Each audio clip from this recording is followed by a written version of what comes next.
Hi, Steve. Welcome to the program, and I'm so happy that you're here. So let's start the conversation. So can you tell us a bit about you? Where do you come from? Where did you grow up? And so on. For sure. So first of all, thank you for having me, Jeanette. I think it's a great opportunity to be here. It's a great initiative, so thank you so much. So I'm Steve Trente. I'm originally from Cameroon, where I grew up. So actually, I left Cameroon when I was 16, right after having completed my high school over there. So I continued my study in France. That's where actually I did a first master in information system management. And then I had the opportunity to work for a few years in technology strategy consulting in France for 4 years. And then I moved to Canada for a little bit more of 1 year and a half. And that's when actually I decided to go for an MBA. So right now I live in Paris. With the coronavirus situation, I had to leave the campus and come back to my flat in Paris. But yeah, that's where I am right now. Cool. And what made you decide, when you were in Cameroon to move to the Western world? Okay. So I think the first thing is it was by curiosity, to be honest, because I was really interested in information system topics in technology. Although you have some universities in Cameroon and even in Central Africa that are quite well known in that topic, I was much more thinking about having much more exposure and being actually close to other way of thinking, other way of doing things, other way actually of consulting or advising people in different domains. So I think the curiosity was a big part of the decision to go abroad. And the second component, because coming from Africa, we always have your parents over your shoulder to tell you actually what you have to do, etc. So I think it was kind of a mix of my personal curiosity, but also my parents' initiative to kind of go abroad and discover the world. Cool. So you're currently an MBA student? Yes, I am. Okay, so what made you decide to get into an MBA? And would you agree with people that usually say you get into an MBA because your career is popping and you just feel like it's time to take your career to the next level? So I say I would partially agree with that statement, to say, because I believe there are a bunch of motivation to go for an MBA and also a bunch of motivation to not go for an MBA. So it's much more like a personal journey. In my personal experience, what I would say is that I was working for that boutique technology strategy consulting firm, and I was having amazing opportunities in terms of job. I was mainly working with C executives on the technology side. So I could say that I still had a lot of space to grow in my roles over there. But I was again thinking about the impact and being curious about what I wanted to work in. And I really wanted to have like a very wide exposure. So being able to work with all the C-suite executives and, for example, working with the CFOs or the CEOs and maybe on some much more strategic topics. And that's actually when I tried to confront my ambition and my curiosity with what I had in that company in terms of possibility to grow. I was thinking you have two choices. Either like you wait for a given number of years and then maybe by chance you will get opportunities. Or you can decide to take the lead on your next step in terms of professional journey and actually go for something that will give you much more exposure, but also much more knowledge and network you can leverage. So that's actually, that was my thought process by deciding to go for an MBA. And yeah, so am I right now. Cool. And what was your family reaction when you announced them that I'm going to get into an MBA? What was the reaction? So I would say two main type of reaction. The first reaction was much more coming from my dad, and he was kind of Cartesian in the way he think, and he was like, I think if you decide to go for an MBA, you probably gave it a thought, so you really have some good ideas. So I think, okay, if you want to do it, go for it. And I was having also some of the reaction much more from my for my mom and other members of my family, like, you want to go back to school? What an idea. I mean, just continue to work and enjoy your professional life. And just it kind of caricature of what happened, but the main thing is to say, you always have mixed opinion around you about pursuing an MBA, and it should be your decision at the end. So do you want to put your career, I would say, in brackets for a given number of months in order to pursue the dream? Do you want just to follow your professional trends? So yeah, I had those two possibilities, and I tried to get a lot of feedback from others MBA candidates who went to top business schools in Europe or America. And I also tried to leverage those experience in order to take my decision in terms of targeting the right business school for me. And finally, I also discussed a lot with the people who were not actually keen of doing an MBA, in order to understand what were the reasons why they were thinking an MBA was not the right move for me in terms of next step. And also involving my mentor, both in the personal and the professional life. So I really tried to have a global perspective about an MBA before taking the decision to go. Does that mean that in a way you wasn't that sure because you took so many perspectives to get into your final decision? Actually, I was quite sure about going for it. But the thing is, I think that's much more in terms of how you manage the risk before making that kind of decision, because it does have an impact, right? So you better have a lot of perspective. You better have as many perspectives around you in order to be sure to balance the pros and the cons. And that's actually a way of thinking I try to have since already several years in every major step of my life, both on the personal but also in the professional life. You can actually have your own way of thinking, you have your own opinion.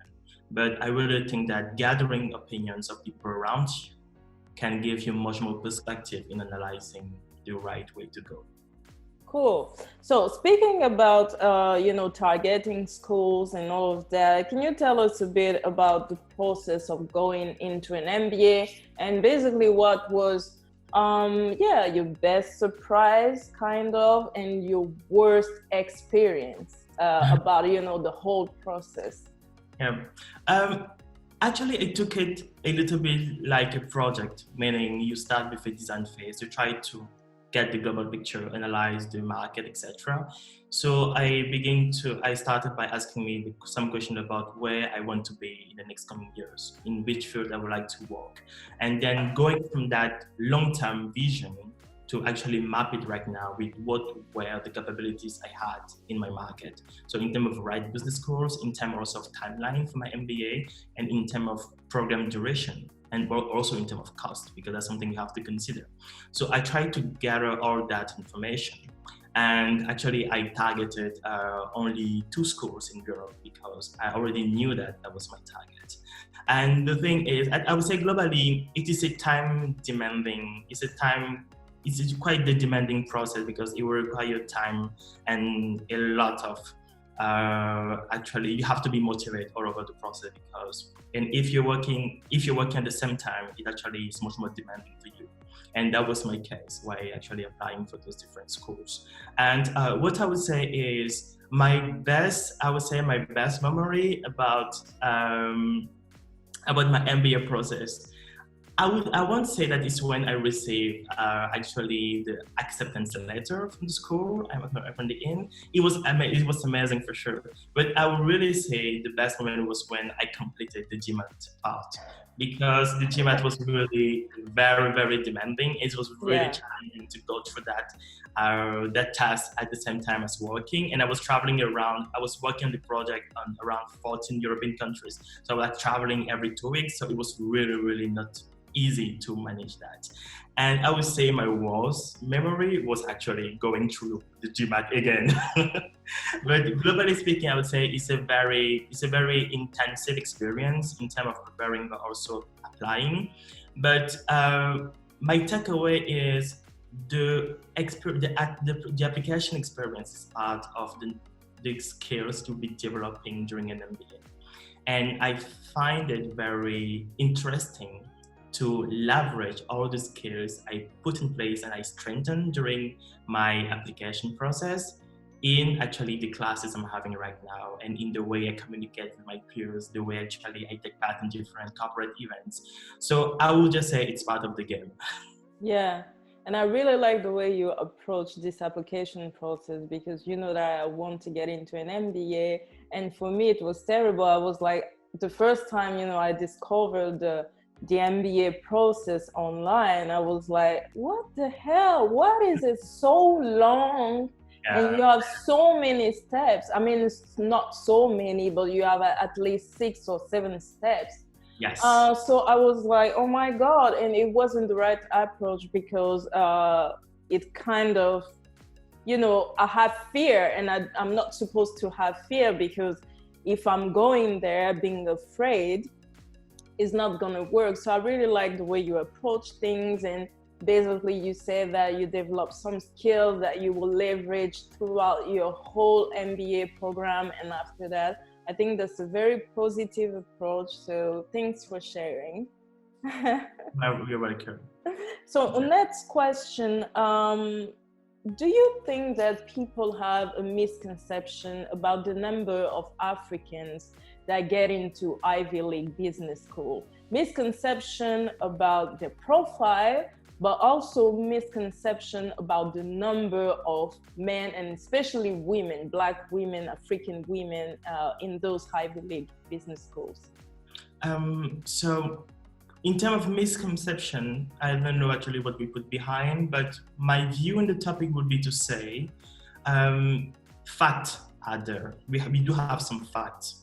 And one of the facts I can see from my perspective is that we do have a very, very low percentage of African students in the MBA program of the top schools around the world. Actually, I think, so right now I'm pushing my MBA at HEC Paris, and I'm doing a dual degree with Yale School of Management. And at HEC Paris, for example, on my global cohort, I think we don't have more than 4% of actually Black African in the program. And I do believe that in other programs, maybe the ratio is a little bit higher, but my understanding right now is that there is still a lot of things to do in order to try to get much more visibility on the African profile who are willing actually to go for an MBA, but also putting in place the different means in order to make them being able to apply, but also to get accepted in those programs. And I think that's probably something we'll be discussing a little bit after, but one of the key topics I've been spending a lot of time since the beginning of my MBA is actually about one of the key challenges African students are facing when even thinking about going for an MBA. And I think the financing part of an MBA program is a real issue to address. And it's more an issue because when, for example, you're coming from Africa or you have, for example, your whole family in Africa, it's much more challenging for you to have access to some source of financing or funds. And it's really challenging sometimes for those African people who are really willing to improve their way of thinking, but also to contribute to the development of the continent, to have access to all the financing capabilities to help them, for example, moving abroad or joining a top league MBA. And I really think that's something we need to be working on in the next coming years for sure. Oh, and have you ever asked the question about why eventually, there's not so many African women or African male in those schools? Have you ever asked this question to, for example, the admission committee? Yeah, so I haven't directly asked the question to the administration committee, but what I really loved about how kind of transparent the administration in my business school is during the first meeting we had with our dean, he kind of mentioned the target of the program. And one of the key targets of the MBA program I am attending right now is much more the diversity of the different profiles they would like to bring around the table. And actually they mentioned themselves that right now we're having a huge issue to actually attract and retain some MBA candidates coming from Africa. And I think one of the key reason behind that is the pool itself of the candidates. Actually, you have a lot of candidates out there that are not even aware of the existence of MBA programs. You have a lot of people that don't even know what are the top schools around the world and which school they have to target depending on their professional goals. So I think you do have a lot of training, and try to give the information, make the information being available to those people in order to let them kind of know they can actually go for it. And when you make that information available, the next step, in my opinion, will be to actually making sure that those people can access those programs the easiest way possible. And it could be done through different ways. Okay. So speaking about, the number of African people and all of that, what would be, your advice to a Cameroonian girl or boy who wants to apply genuinely to an MBA program, but in a way is afraid of getting to those top business schools? What would be your advice? Okay, I think I will have two advice about that. The first one would be, don't be afraid, just try it. If you don't give it a try, you won't know what will be happening at the end. So just do it. If you have that idea, just take the risk, network around you, and just try to get some other experience. Just try to actually leverage those other experience in order to helping you in your decision-making process, and how also to be efficient in the way you'll be moving from that pre-MBA candidate to that MBA candidate profile. So that's the first advice. So just do it. Don't be afraid. The second advice I would say would be much more in terms of think big. Like think big, think with impact, and try to put impact in perspective of your decision making. Personally, my opinion would be to say I decided to go for an MBA in order to give me additional capabilities, additional skills in order to aim for bigger impact, not only in my community, but also actually in the region I'll be working in. And that's actually my driver, trying to impact, but also trying to give back to the society, try to give back actually to the people who helped me in that process, but also to the people who were having that idea, but who couldn't actually implement that idea. Yeah. So when you put things out of your self perspective and much more in terms of your contributing or impact to the society perspective, sometimes some decisions, in my opinion, are much more easier to be taken. Yeah. Well, I bet that with, the pandemic crisis, the MBA experience must be, a little bit different from what, alumni or other students used to have. It's totally different. Yes. So I would say, what keeps you motivated in this kind of times? And yes, what are you passionate about? You mentioned that you want to have an impact, but I feel like everyone today wants to have even a very small kind of impact. So what keeps you motivated when you are going through hard times? Yeah. So when I joined the MBA, I was selected among my intake to join a mentoring program.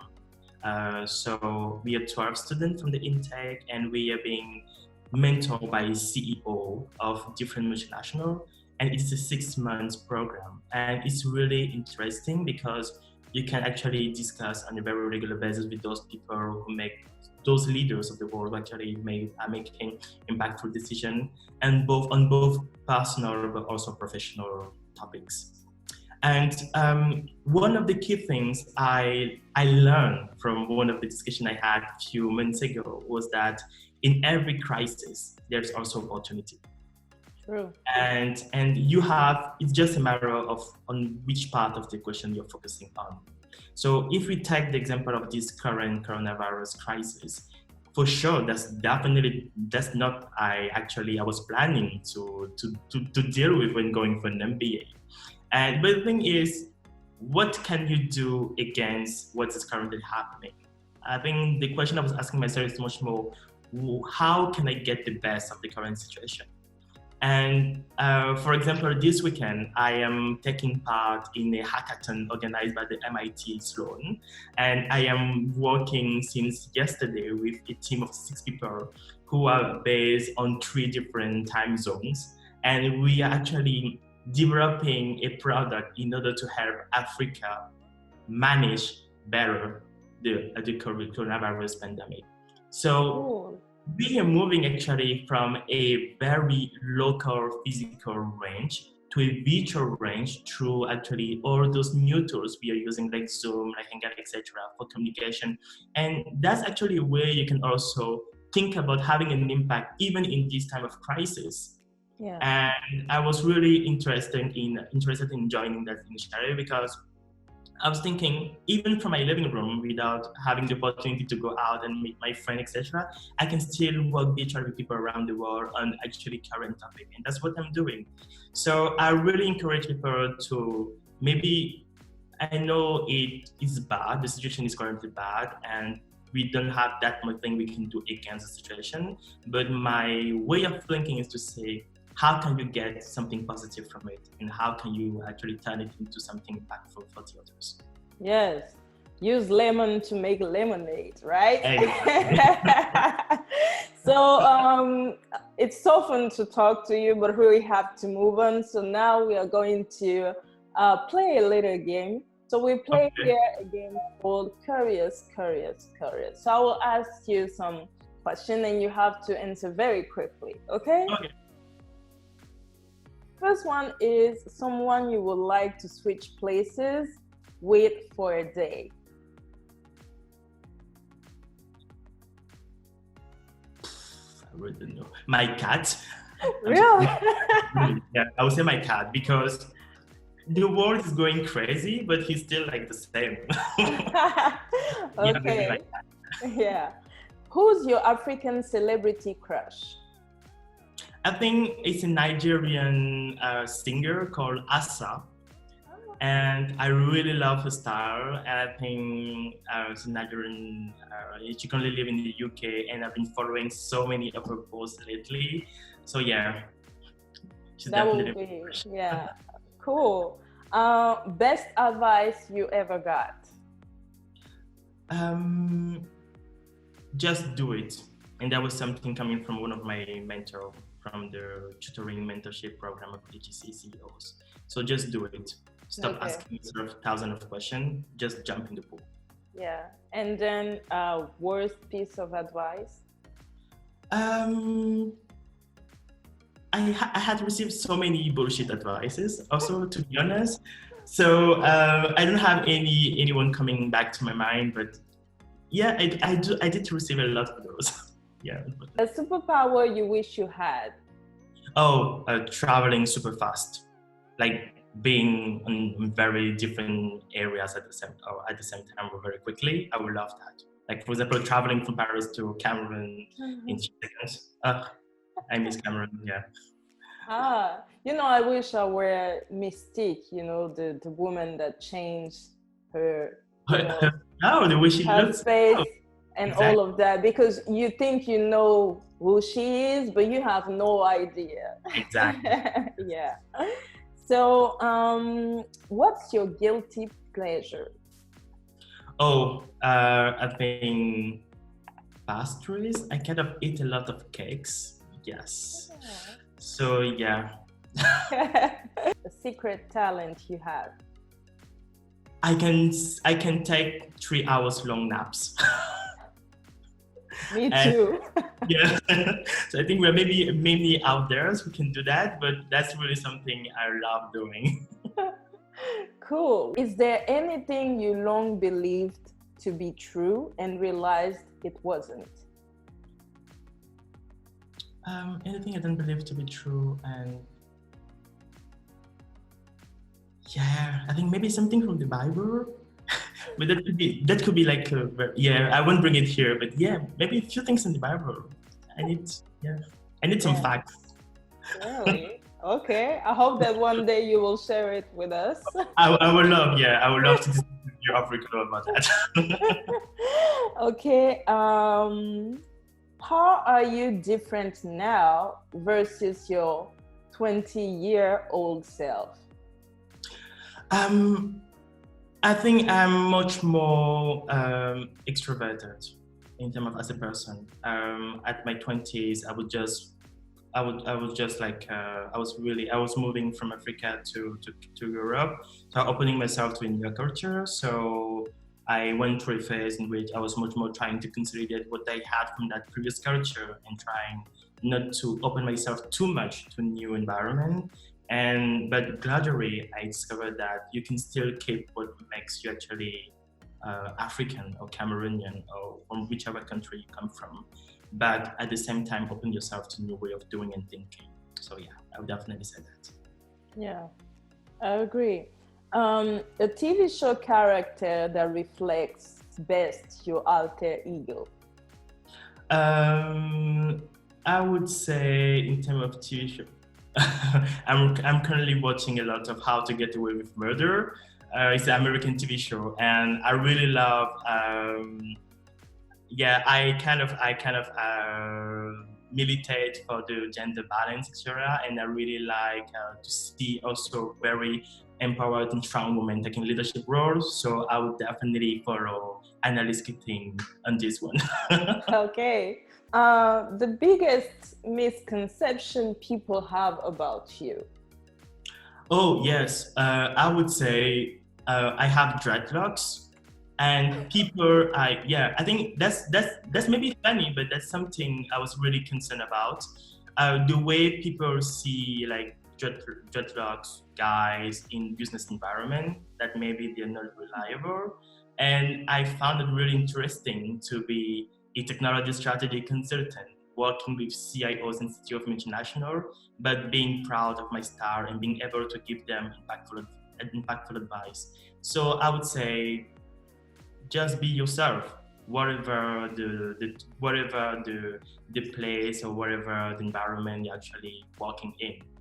Yes. There's a very sometimes subtle but also quite visible corporate pressure on the way you should be in front of, for example, a client, etc. Mm-hmm. And that has been something I was very closely monitoring in the previous years. So I think you can still stand with your way of being in front of those people, but it's just a matter of how you actually bring it to the table and what you bring to the table. Yeah. So I'm really proud of actually the image I'm vehiculating. So that's my idea to say, this is part of the package. Yeah, true. Well, we're running out of time, but we have 2 questions again to answer. So something you will change about Africa, you will genuinely change about our beautiful continent. Yeah, I think maybe quickly it will be about one of the issue I'm currently working this weekend during my hackathon, and it will be much more linked to misinformation and fake news vehiculating on social medias. The impact that the infodemic, as it's been called, it's sometimes worse than the epidemic or the pandemic. So being aware of fake news and make people develop that self-awareness on fake news is something I really think we should change, and we have a long way to go on that. Yeah. So 20? Yes. In 10 years, the last question. Oh, me in 10 years, probably, yeah. I think probably I will have like white hairs for sure. I think probably some, because when I look at my father, to be honest, I don't know, and I'm okay of not knowing. I think you have to be open to different paths and different opportunities. But for sure, when I see myself in 10 years, I see someone who is actually clear in his way of thinking, clear in the target he's having, and clear also in the ethics I had in the way I deal with different topics. So that clarity with yourself is actually what's much more important to me than anything else. Cool. Well, thank you, Steve. It's been a pleasure to have you here. You're a sweetheart. You are forever welcome on my YouTube channel. So thank you very much. Thank you so much. It was a pleasure, Jeanette. Take care and stay safe.